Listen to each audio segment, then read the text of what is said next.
ਸਤਨਾਮ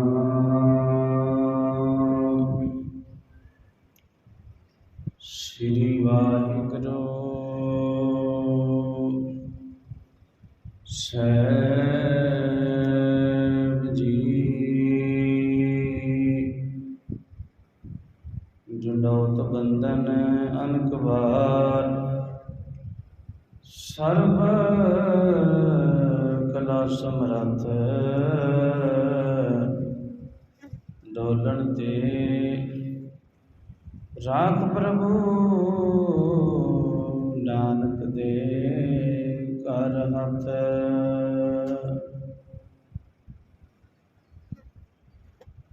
ਫਰੀਦਾ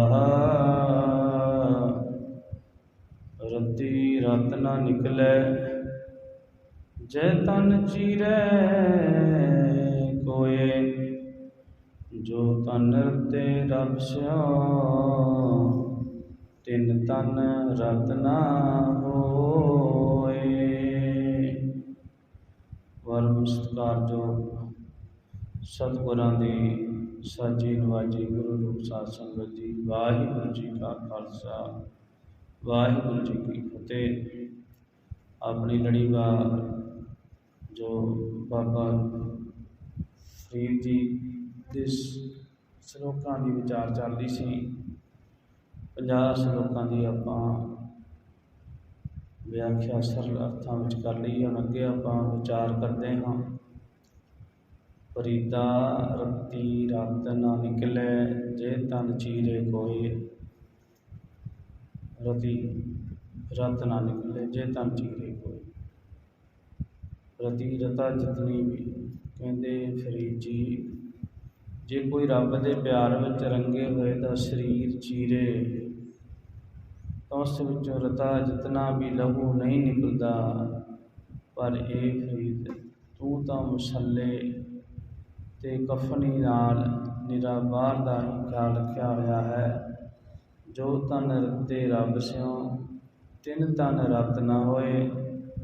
ਜੋ ਬੰਦੇ ਰੱਬ ਨਾਲ ਰੰਗੇ ਹੁੰਦੇ ਹਨ, ਭਾਵ ਰੱਬ ਦੇ ਪਿਆਰ ਵਿੱਚ ਰੰਗੇ ਹੁੰਦੇ ਹਨ, ਉਹਨਾਂ ਦੇ ਸਰੀਰ ਵਿੱਚ ਲਹੂ ਨਹੀਂ ਹੁੰਦਾ। ਵਿਸ ਗੰਦਲਾ ਦਾ ਮੋਰੂ ਲਹੂ ਨਹੀਂ ਹੁੰਦਾ। ਮਹੱਲਾ ਤੀਜਾ।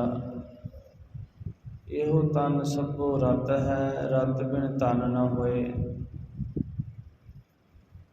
ਰਤ ਤੋਂ ਬਿਨਾ ਸਭੋ ਸਾਰਾ ਹੀ, ਰਤ ਤੋਂ ਬਿਨਾ, ਕਹਿੰਦੇ ਸਾਰਾ ਸਰੀਰ ਲਹੂ ਹੈ, ਭਾਵ ਸਾਰੇ ਸਰੀਰ ਵਿੱਚ ਲਹੂ ਮੌਜੂਦ ਹੈ। ਲਹੂ ਤੋਂ ਬਿਨਾ ਸਰੀਰ ਰਹਿ ਨਹੀਂ ਸਕਦਾ।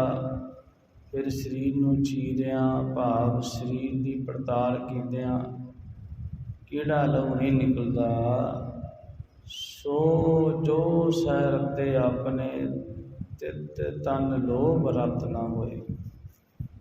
ਕਹਿੰਦੇ ਜੋ ਬੰਦੇ ਆਪਣੇ ਖਸਮ ਪ੍ਰਭੂ ਦੇ ਪਿਆਰ ਵਿੱਚ ਰੰਗੇ ਹੋਏ ਹਨ, ਉਹਨਾਂ ਦੇ ਸਰੀਰ ਵਿੱਚੋਂ ਲਾਲਚ ਰੂਪ ਲਹੂ ਨਹੀਂ ਹੁੰਦਾ। ਲਾਲਚ ਰੂਪ ਲਹੂ ਨਹੀਂ ਹੁੰਦਾ। ਪੈ ਪਈਏ ਤਨ ਖੀਨ ਹੋਏ, ਲੋਭ ਰਤ ਵਿੱਚ ਹੋ ਜਾਏ। ਜੇ ਪਰਮਾਤਮਾ ਦੇ ਡਰ ਵਿੱਚ ਜੀਵੀਏ ਤਾਂ ਸਰੀਰ ਇਸ ਤਰ੍ਹਾਂ ਲਿੱਸਾ ਹੋ ਜਾਂਦਾ ਹੈ ਕਿ ਇਸ ਵਿੱਚੋਂ ਲੋਭ ਰੂਪ ਰਤ ਨਿਕਲ ਜਾਂਦੀ ਹੈ। ਜੋ ਬਸੰਤਰ ਧਾਤ ਸੁਧ ਹੋਏ, ਤਿਉ ਹਰ ਕਾ ਭਉ ਦੁਰਮਤ ਮੈਲ ਗਵਾਏ।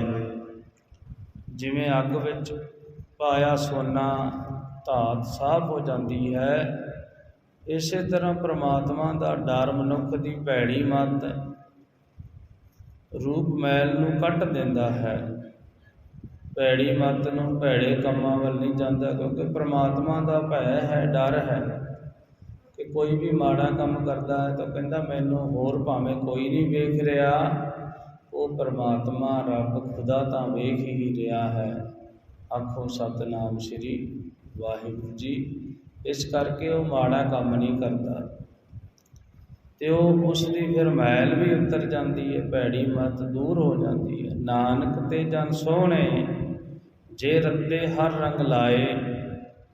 ਉਹ ਬੰਦੇ ਮਨੁੱਖ ਸੋਹਣੇ ਹਨ ਜੋ ਪ੍ਰਮਾਤਮਾ ਨਾਲ ਨਿਉ ਪਿਆਰ ਲਾ ਕੇ ਉਸਦੇ रंग विच रंगे हुए हैं, वो सोहणे लगते ने मालक नूं। फरीदा सोई सरवर ढूंढ लहो, जिथों लभी वथ। कहते उही सोहना तलाब लभ, जिस विचों असल चीज़ नाम रूप मोती मेल पैण। छप्पड़ ढूंढे क्या होवे, चिक्कड़ डूबे हथ। कहते छप्पड़ भालिया कुछ नहीं मिलता, उत्थे तां चिक्कड़ ही है, चिक्कड़ विच ही हथ डुबदा है। फरीदा नड्डी कंत न राविओ, वड्डी थी मुई आस। नड्डी जवान इस्त्री ने। कहते जिस जवान जीव इस्त्री ने परमात्मा पति ना मानिया, भाव जिस जीव ने जवानी वेले रब नूं ना सिमरिया, वो जीव इस्त्री जदों बुढ़ी हो के मर गई। कहते धन कुबेंदी गौर में, तैसै ना मिली आस। तां फिर कबर विच तरले लैंदी है, भाव मरण पिछों जीव पछताउंदा है कि प्रभु पति मैं तैनूं वेले सिर ना मिली, वेले सिर ना सिमरिया। फरीदा सिर पलिया, दाढ़ी पली, मुछां भी पलियां। पलिया चिट्टा हो गया, सिर चिट्टा हो गया है, दाढ़ी चिट्टी हो गई है, मुछां भी चिट्टियां हो गई हैं। रे मन गैले बावले, माणे क्या रलियां। कहते गाफल ते कमले मन, अजे भी तू दुनिया दियां मौजां क्यों मान रहा है, रंग रलियां मान रहा है। फरीदा कोठे तुफन केतड़ा, फिर नींदड़ी निवार।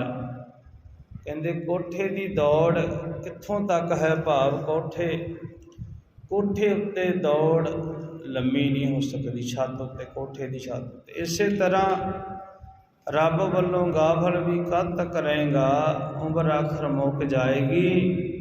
सो रब वाले पासे तो एक कोझी नींद दूर कर दे, जो दे लद्दे गानवे गए वलाड़ वलाड़।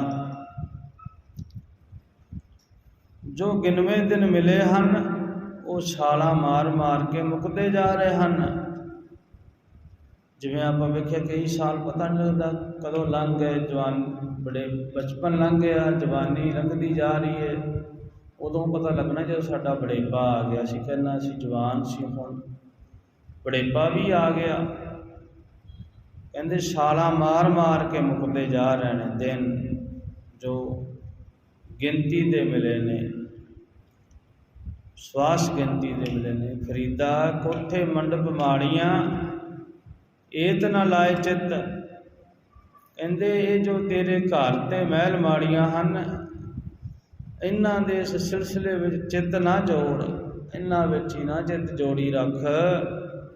मिटी पई अतौलवी कोय ना होसी मित। कहते मरण ते जदों कबर विच तेरे उत्ते अतौलवी मिट्टी पाएगी, उदों इन्हां विच कोई भी साथी नहीं बनेगा। फरीदा मंडप माल ना लाए, मर्ग सतानी चित धर। मर्ग मौत। कहते महल माड़ियां ते धन नूं तू चित्त विच ना टकाई रख, सब तो बड़ी मौत नूं चित्त विच रख। चेते रख साईं जाए समाल, जिथे ही तू वंजना। कहते वो थां भी याद रख, आखर नूं तू जाना है। फरीदा जिन्नी कमी नाहे गुण, ते कमड़े बसार। बाबा फरीद जी कह रहे ने, वो कुछ काम छड्ड दे जिन्हां कम्मां विच जिंद वास्ते कोई लाभ नहीं है। मत शर्मिंदा थी भी साईं दे दरबार। मतां खसम परमात्मा दे दरबार विच शर्मिंदा होना पए, इहो जे काम छड्ड दे। फरीदा सहब दी कर चाकरी, दिल दी लाहे भरांद। भरांद कहते इन्हां विस गंदलां दी खातर अपने दिल दी भटकना दूर करके मालिक प्रभु दी बंदगी कर। दरवेशां नूं लोड़ीए रुखां दी जीरांद। कहंदे फकीरां नूं तां रुखां वर्गा जिगरा चाहिदा है। फकीरां नूं रुखां वर्गा जिगरा चाहिदा है। फरीदा काले मैले कपड़े काला मैला वेश, कहंदा मेरे अंदर रुखां वाली जिरांद नहीं है जो फकीर दे अंदर चाहिदी सी। फकीरां वांग मेरे कपड़े तां काले हन, मेरा वेश काला है। गुनी भरिया मैं फिरां लोग कहे दरवेश, पर मैं गुनाह नाल भरिया होया हाँ फिरदा ते जगत मैनू फकीर आखदा है। जगत मैनू फकीर आखदा है। तत्ती तोए ना पलवै जे जल डुब्बी दे।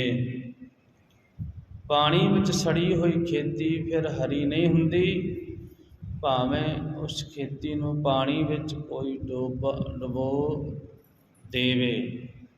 वेखो हुण कहंदे तत्ती तोए ना पलवै जे जल डुब्बी दे। कहंदे पानी विच सड़ी हुई खेती फिर हरी नहीं हुंदी, भावें उस खेती नूं पानी विच कोई डुबो भी देवे। आपां कई वारी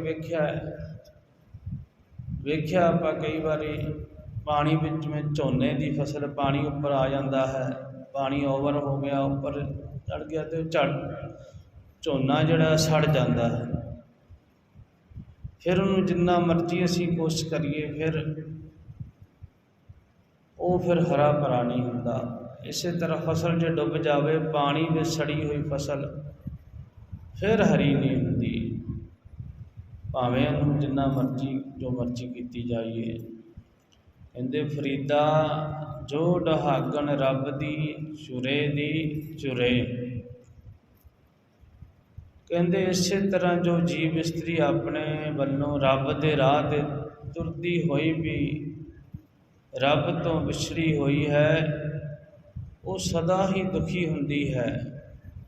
भाव फकीरी लिबास हुंदियां भी जे तमन गनाहां नाल भरिया रहा, दरवेश बन के भी जे विस गंदलां दी खातर मन विच भरांद रही, सतसंग विच रह के भी जे मन सहसियां विच रहा, तां भागां विच सदा चोरा ही चोरा है।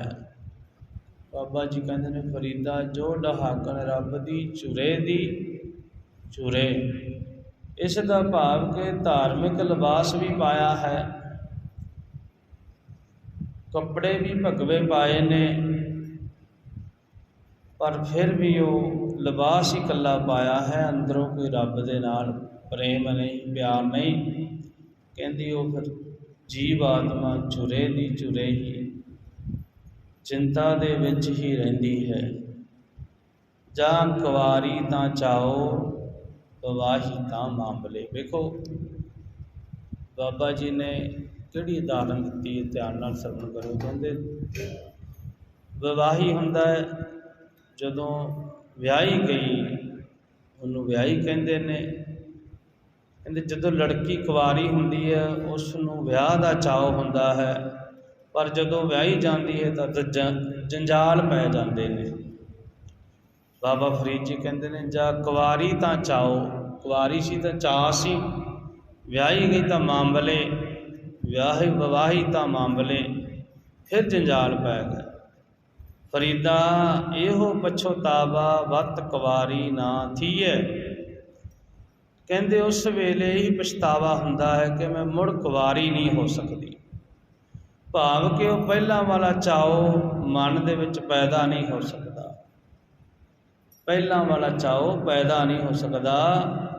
कल्लर केरी छपड़ी आए अलंथे हंज। कहते कल्लर की छपड़ी विच हंस आके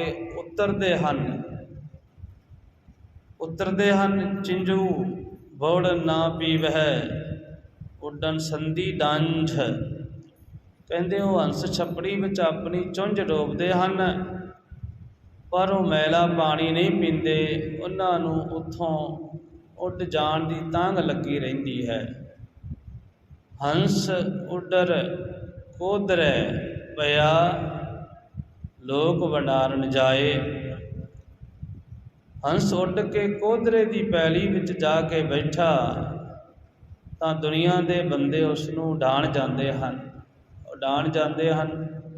ਗਹਿਲਾ ਲੋਕ ਨਾ ਜਾਣਦਾ, ਹੰਸ ਨਾ ਕੋਧਰਾ ਖਾਏ। ਕਹਿੰਦੇ ਕਮਲੀ ਦੁਨੀਆ ਇਹ ਨਹੀਂ ਜਾਣਦੀ ਕਿ ਹੰਸ ਕੋਧਰਾ ਨਹੀਂ ਖਾਂਦਾ। ਹੰਸ ਕੋਧਰਾ ਨਹੀਂ ਖਾਂਦਾ। ਚੱਲ ਚੱਲ ਗਈਆਂ ਪੰਖੀਆਂ, ਜਿਨੀ ਵਸਾਏ ਤਲ। ਕਹਿੰਦੇ ਪੰਛੀਆਂ ਦੀਆਂ ਡਾਰਾਂ ਨੇ ਇਸ ਸੰਸਾਰ ਤਲਾਬ ਨੂੰ ਸੁਹਾਵਣਾ ਬਣਾਇਆ ਹੋਇਆ ਹੈ। ਉਹ ਆਪੋ ਆਪਣੀ ਵਾਰੀ ਇਸ ਨੂੰ ਛੱਡ ਕੇ ਟੁਰੀਆਂ ਜਾ ਰਹੀਆਂ ਹਨ। ਹੁਣ ਇੱਥੇ ਆਪਾਂ ਨੂੰ ਬਾਬਾ ਜੀ ਨੇ ਦੱਸਿਆ ਹੈ, ਗਹਿਲਾ ਲੋਕ ਨਾ ਜਾਣਦਾ, ਹੰਸ ਨਾ ਕੋਧਰਾ ਖਾਏ। ਹੁਣ ਉਹਨਾਂ ਨੇ ਹੰਸ ਵੇਖਿਆ ਵਿੱਚ ਬੈਠਾ ਕੋਧਰੇ ਦੀ ਖੇਤੀ ਵਿੱਚ, ਉਡਾਣ ਚਲੇ ਗਏ। ਪਰ ਹੰਸ ਦੀ ਖੁਰਾਕ ਮੋਤੀ ਤੇ ਹੀਰੇ ਚੁਗਣਾ, ਕੋਧਰਾ ਥੋੜ੍ਹਾ ਖਾਏਗਾ। ਇਸੇ ਤਰ੍ਹਾਂ ਸਾਨੂੰ ਵੀ ਕੋਈ ਪਛਾਣ ਨਹੀਂ ਹੁੰਦੀ, ਅਸੀਂ ਹੁਣ ਖੇਤੀ ਦਾ ਕੀ ਹਾਲ ਕਰ ਛੱਡਿਆ ਹੈ। ਰੇਹਾਂ ਸਪਰੇਆਂ ਪਾ ਕੇ ਆਪਣੇ ਸਰੀਰ ਦਾ ਕੀ ਹਾਲ ਹੋ ਗਿਆ ਹੈ, ਜ਼ਹਿਰਾਂ ਪਾ ਕੇ। ਹੁਣ ਖੇਤੀ ਵਿੱਚ ਮਿੱਤਰ ਕੀੜੇ ਵੀ ਹੁੰਦੇ ਹਨ ਜੋ ਖੇਤ ਵਾਸਤੇ ਫਾਇਦੇਮੰਦ ਹੁੰਦੇ ਹਨ। ਅਸੀਂ ਜ਼ਹਿਰਾਂ ਤੇ ਸਪਰੇਆਂ ਕਰ ਕਰਕੇ ਉਹਨਾਂ ਨੂੰ ਵੀ ਮਾਰ ਦਿੱਤਾ ਹੈ, ਬੜੇ ਜੀਵਾਂ ਨੂੰ ਮਾਰ ਦਿੱਤਾ ਹੈ। ਤੇ ਫਿਰ ਜੀਵਾਂ ਨੂੰ ਮਾਰ ਕੇ ਤੇ ਫਿਰ ਅਸੀਂ ਨਾਲੇ ਤਾਂ ਪਾਪਾਂ ਦੇ ਭਾਗੀ ਬਣ ਗਏ। ਮਿੱਤਰ ਕੀੜੇ ਵੀ ਮਾਰ ਲੈ, ਨਾਲੇ ਜ਼ਹਿਰ ਖੇਤੀ 'ਚ ਪਾਈ, ਤੇ ਉਹ ਫਿਰ ਅਸੀਂ ਆਪ ਹੀ ਖਾਂਦੇ ਹਾਂ, ਜ਼ਹਿਰ ਖਾ ਰਹੇ ਹਾਂ।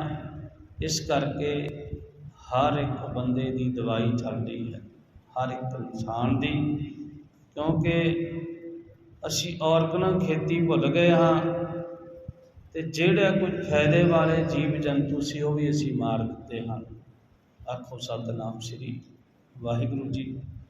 ਇਸ ਕਰਕੇ ਬਾਬਾ ਫਰੀਦ ਜੀ ਕਹਿੰਦੇ ਨੇ, ਫਰੀਦਾ ਸਰ ਭਰਿਆ ਵੀ ਚਲਸੀ ਥੱਕੇ ਕਬਲ ਅਕਲ। ਕਹਿੰਦੇ ਜਗਤ ਵਿੱਚ ਸਰੋਵਰ ਵੀ ਸੁੱਕਾ ਜਾਏਗਾ ਤੇ ਪਿੱਛੇ ਰਹੇ ਹੋਏ ਇਕੱਲੇ ਕੌਲ ਫੁੱਲ ਵੀ ਕਮਲਾ ਜਾਣਗੇ। ਭਾਵ ਸ੍ਰਿਸ਼ਟੀ ਦੇ ਸੋਹਣੇ ਪਦਾਰਥ ਸਭ ਨਾਸ਼ ਹੋ ਜਾਣਗੇ। ਫਰੀਦਾ ਇੱਟ ਸਰਾਣੇ ਭੋਏ ਸਵਣ, ਕੀੜਾ ਲੜਿਓ ਮਾਸ। ਬਾਬਾ ਫਰੀਦ ਜੀ ਕਹਿਣ, ਜੀਵ ਪੰਛੀਆਂ ਦੀਆਂ ਤੁਰੀਆਂ ਜਾ ਰਹੀਆਂ ਡਾਰਾਂ ਵਾਂਗ, ਜਦੋਂ ਤੇਰੀ ਵਾਰੀ ਆਈ ਤੇਰੇ ਸਿਰ ਹੇਠ ਇੱਟ ਹੋਵੇਗੀ ਧਰਤੀ ਵਿੱਚ, ਭਾਵ ਤੂੰ ਕਬਰ ਵਿੱਚ ਸੁੱਤਾ ਪਿਆ ਹੋਵੇਂਗਾ ਤੇ ਤੇਰੇ ਪਿੰਡੇ ਵਿੱਚ ਕੀੜੇ ਤੁਰਦੇ ਹੋਣਗੇ। ਇਹ ਬਾਬਾ ਫਰੀਦ ਜੀ, ਕਿਉਂਕਿ ਬਾਬਾ ਫਰੀਦ ਜੀ ਉਹ ਗੱਲ ਕਰ ਰਹੇ ਨੇ ਜਦੋਂ ਬੰਦਾ ਪ੍ਰਾਣੀ ਚਲਿਆ ਜਾਂਦਾ ਹੈ। ਆਪਾਂ ਜਿਵੇਂ ਸੰਸਕਾਰ ਕਰ ਦਿੰਦੇ ਹਾਂ ਤੇ ਉਸ ਵੇਲੇ ਜਿਵੇਂ ਹੁਣ ਮੁਸਲਮਾਨ ਵੀਰ ਦਫਨਾਉਂਦੇ ਨੇ, ਇਸ ਕਰਕੇ ਬਾਬਾ ਫਰੀਦ ਜੀ ਕਹਿ ਰਹੇ ਨੇ ਕਿ ਥੱਲੇ ਸਿਰ ਤੇ ਤੇਰੇ ਇੱਟ ਹੋਵੇਗੀ ਤੇ ਧਰਤੀ ਵਿੱਚ, ਭਾਵ ਤੂੰ ਕਬਰ ਵਿੱਚ ਸੁੱਤਾ ਪਿਆ ਹੋਵੇਂਗਾ ਤੇ ਤੇਰੇ ਪਿੰਡੇ ਵਿੱਚ ਸਰੀਰ ਉੱਤੇ ਕੀੜੇ ਤੁਰਦੇ ਹੋਣਗੇ। ਕੇਤੜਿਆਂ ਜੁਗ ਵਾਪਰੇ ਏਕਤ ਪਿਆ ਪਾਸ। ਇਸ ਤਰ੍ਹਾਂ ਇੱਕੋ ਪਾਸੇ ਪਿਆ ਢੇਰ ਲੰਮਾ ਸਮਾਂ ਲੰਘ ਜਾਏਗਾ, ਤਦੋਂ ਤੈਨੂੰ ਕਿਸੇ ਜਗਾਉਣਾ ਨਹੀਂ, ਨਾ ਤੂੰ ਗਾਫਲ ਹੋ ਕੇ ਸੌਂ। ਬਾਬਾ ਫਰੀਦ ਜੀ ਕਹਿੰਦੇ ਨੇ, ਤੂੰ ਗਾਫਲ ਹੋ ਕੇ ਨਾ ਸੌਂ ਜਾ, ਫਿਰ ਤੈਨੂੰ ਕਿਸੇ ਨੇ ਜਗਾਉਣਾ ਨਹੀਂ। ਇਸ ਕਰਕੇ ਸਾਨੂੰ ਬਾਬਾ ਫਰੀਦ ਜੀ ਸੁਚੇਤ ਸਾਨੂੰ ਕਰਦੇ ਨੇ, ਜਗਾਉਂਦੇ ਨੇ। ਫਰੀਦਾ ਭੰਨੀ ਘੜੀ ਸਵੰਨਵੀਂ, ਟੁੱਟੀ ਨਾਗਰ ਲੱਜ। ਕਹਿੰਦਾ ਵੇਖ ਤੇਰੇ ਗਵਾਂਢ ਕਿਸ ਬੰਦੇ ਦਾ ਸਰੀਰ ਰੂਪ ਸੁੰਦਰ ਰੰਗ ਵਾਲਾ ਭਾਂਡਾ ਭੱਜ ਗਿਆ ਹੈ, ਸਵਾਸਾਂ ਦੀ ਸੋਹਣੀ ਲੱਜ ਟੁੱਟ ਗਈ ਹੈ। ਕਹਿੰਦੇ ਅਜਰੈਲ ਫਰਿਸ਼ਤਾ ਕਹਿ ਘਰ ਨਾਠੀ ਅੱਜ, ਅੱਜ ਕਿਸ ਦੇ ਘਰ ਮੌਤ ਦਾ ਫਰਿਸ਼ਤਾ ਅਜਰੈਲ ਪ੍ਰਾਹੁਣਾ ਹੈ। ਭਾਵ ਜੇ ਜੀਵ ਪੰਛੀਆਂ ਦੀਆਂ ਡਾਰਾਂ ਵਿੱਚੋਂ ਨਿੱਤ ਤੇਰੇ ਸਾਹਮਣੇ ਕਿਸੇ ਨਾ ਕਿਸੇ ਦੀ ਇੱਥੋਂ ਤੁਰਨ ਦੀ ਵਾਰੀ ਆਈ ਰਹਿੰਦੀ ਹੈ, ਤੂੰ ਕਿਉਂ ਗਾਫਲ ਹੋ ਕੇ ਸੁੱਤਾ ਪਿਆ ਹੈ। ਬਾਬਾ ਫਰੀਦ ਜੀ ਕਹਿ ਰਹੇ ਨੇ ਤੇਰੇ ਆਂਢ ਗੁਆਂਢ ਤੇਰੇ ਨਜ਼ਰ ਮੌਤ ਦਾ ਫਰਿਸ਼ਤਾ ਸੀ, ਉਸ ਨੂੰ ਲੈ ਗਿਆ। ਉਹ ਬੰਦਾ ਚਲਾ ਗਿਆ, ਚੰਗਾ ਭਲਾ ਸੀ, ਪਰ ਮਿਲਿਆ ਸੀ, ਠੀਕ ਸੀ, ਉਹਨੂੰ ਲੈ ਗਿਆ। ਉਹ ਕਿਉਂ ਗਾਫਲ ਹੋ ਕੇ ਸੁੱਤਾ ਪਿਆ। ਬਾਬਾ ਫਰੀਦ ਜੀ ਕਹਿੰਦੇ ਤੇਰੀ ਵੀ ਵਾਰੀ ਆਉਣ ਵਾਲੀ ਹੈ। ਆਪਕੋ ਸਤਿਨਾਮ ਸ੍ਰੀ ਵਾਹਿਗੁਰੂ ਜੀ। ਇਸ ਕਰਕੇ ਸਾਨੂੰ ਜਗਾਉਂਦੇ ਹਨ ਬਾਬਾ ਜੀ ਕਿ ਭਾਈ ਤੁਸੀਂ ਨਾਮ ਜਪ ਲਓ, ਸਿਮਰਨ ਕਰ ਲਓ, ਸਤ ਸੰਗਤ ਕਰ ਲਓ। ਇਹ ਵੇਲਾ ਜਿਹੜਾ ਨਹੀਂ ਆਉਣਾ, ਬੜਾ ਕੀਮਤੀ ਸਮਾਂ ਹੈ। ਇਸ ਦੀ ਕਦਰ ਕਰੀਏ, ਸਮੇਂ ਨੂੰ ਸੰਭਾਲੀਏ, ਉੱਠਦਿਆਂ ਬਹਿੰਦਿਆਂ ਸੌਂਦਿਆਂ ਜਾਗਦਿਆਂ ਹਰ ਵੇਲੇ ਸਿਮਰਨ ਕਰੀਏ, ਸਤ ਸੰਗ ਬਚਾਈਏ। ਪੂਰੇ ਗੁਰੂ ਦਾ ਸੁਣੇ ਉਪਦੇਸ਼ ਬਾਰ ਬਾਰ ਅੰਮ੍ਰਿਤ ਕਰਕੇ ਧੰਨ ਸ੍ਰੀ ਗੁਰੂ ਗ੍ਰੰਥ ਸਾਹਿਬ ਮਹਾਰਾਜ ਪਾਤਸ਼ਾਹ ਜੀ ਸਾਡੇ ਸਤਿਗੁਰੂ ਨੇ ਆਗਿਆ ਹੋਈ ਅਕਾਲ ਕੀ ਕਵੇ ਚਰਾਏ ਮੰਤ ਸਭ ਸਿੱਖਨ ਕੋ ਹੁਕਮ ਹੈ ਗੁਰੂ ਮਾਨੇ ਗ੍ਰੰਥ। ਇਸ ਕਰਕੇ ਪਾਤਸ਼ਾਹ ਦਾ ਹੁਕਮ ਹੈ ਕਿ ਸ੍ਰੀ ਗੁਰੂ ਗ੍ਰੰਥ ਸਾਹਿਬ ਮਹਾਰਾਜ ਪਾਤਸ਼ਾਹ ਜੀ ਨੂੰ ਗੁਰੂ ਮੰਨੋ। ਪਰਮਾਤਮਾ ਦਾ ਸਰੂਪ ਹੈ, ਗੁਰੂ ਪਰਮੇਸ਼ਰ ਇੱਕੋ ਜਾਣ। ਆਓ ਸਤਿਗੁਰ ਜੀ ਕਿਰਪਾ ਰਹਿਮਤਾਂ ਕਰਨ, ਸਾਰਿਆਂ ਦੀ ਹਾਜ਼ਰੀ ਪ੍ਰਵਾਨ ਕਰਨ, ਘਰੋਂ ਦਰੋਂ ਨਾਮਦਾਨ ਚੜ੍ਹਦੀਆਂ ਕਲਾ ਬਖਸ਼ ਕਰਨ ਜੀ। ਫਤਿਹ ਬੁਲਾਓ ਜੀ। ਭੁੱਲਾਂ ਚੁੱਕਾਂ ਦੀ ਮਾਫੀ ਆਪ ਸੰਗਤ ਤੇ ਗੁਰੂ ਜੀ ਬਖਸ਼ ਯੋਗ ਹਨ ਜੀ, ਬਖਸ਼ ਦੇਣਾ ਜੀ। ਕੋਟ ਕੋਟ ਧੰਨਵਾਦ ਸ੍ਰੀ ਗੁਰੂ ਗ੍ਰੰਥ ਸਾਹਿਬ ਮਹਾਰਾਜ ਪਾਤਸ਼ਾਹ ਜੀ ਦਾ, ਜਿਸ ਦੇ ਸਦਕਾ ਆਪਾਂ ਨੂੰ ਇਹ ਸਤ ਸੰਗ ਦੀਆਂ ਕੜੀਆਂ ਪ੍ਰਾਪਤ ਹੋਈਆਂ ਜੀ। ਵਾਹਿਗੁਰੂ ਜੀ ਕਾ ਖਾਲਸਾ, ਵਾਹਿਗੁਰੂ ਜੀ ਕੀ ਫਤਿਹ।